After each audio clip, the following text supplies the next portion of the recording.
Welcome to Tech Tuesday. What are we going to talk about today? I think I forgot.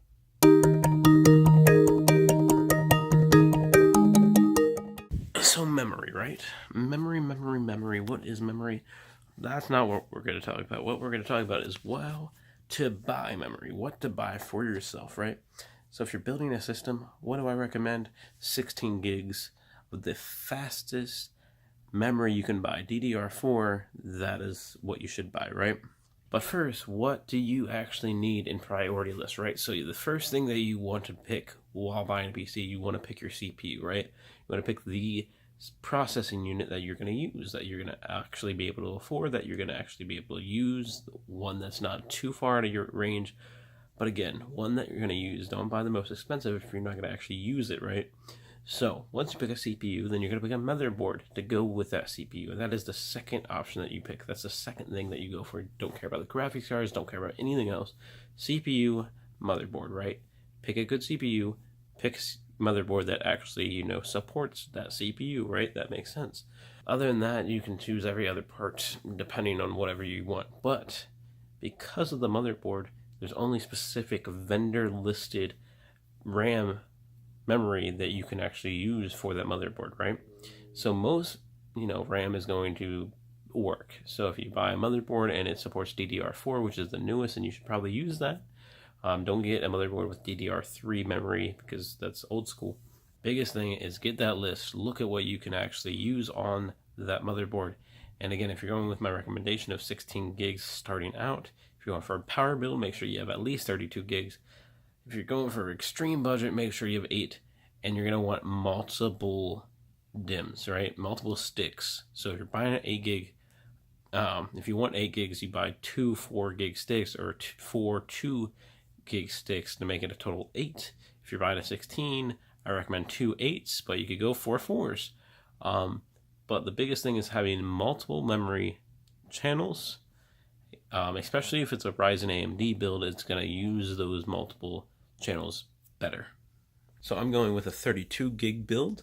I'm going one stick at a time right now because, money.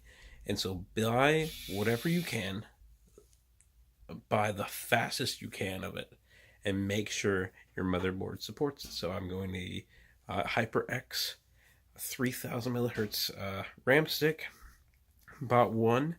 We're going to unbox it here in a second. Then I bought two. But I'm going to buy one more after this, then 2 more after that, and then finally eventually have 32 gigs.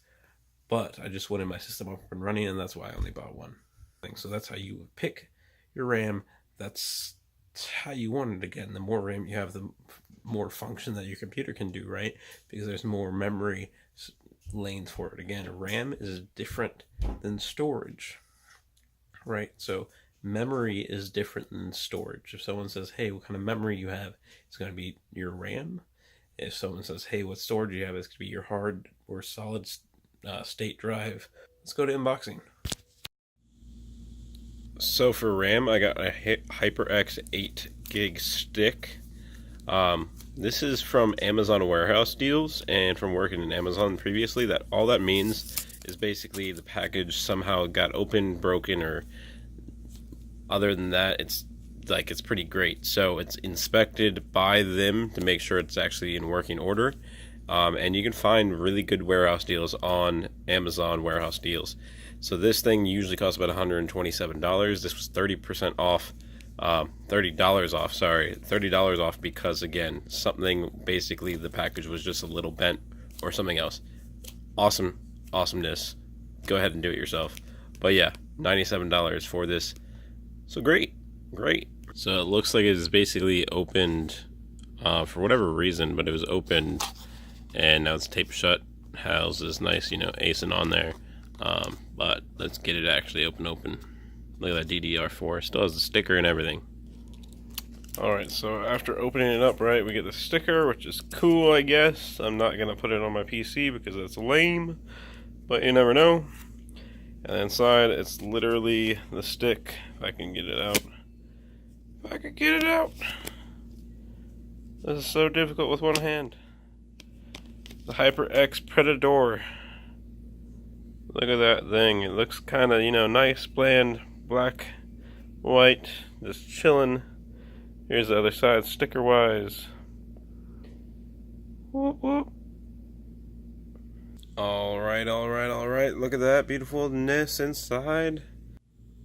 So I just put this on there. I just feel so bad. This should not be the CPU cooler inside the machine, but I don't want to use my other CPU cooler when this is definitely enough for this terrible processor. So, oh my goodness, that's so ugly.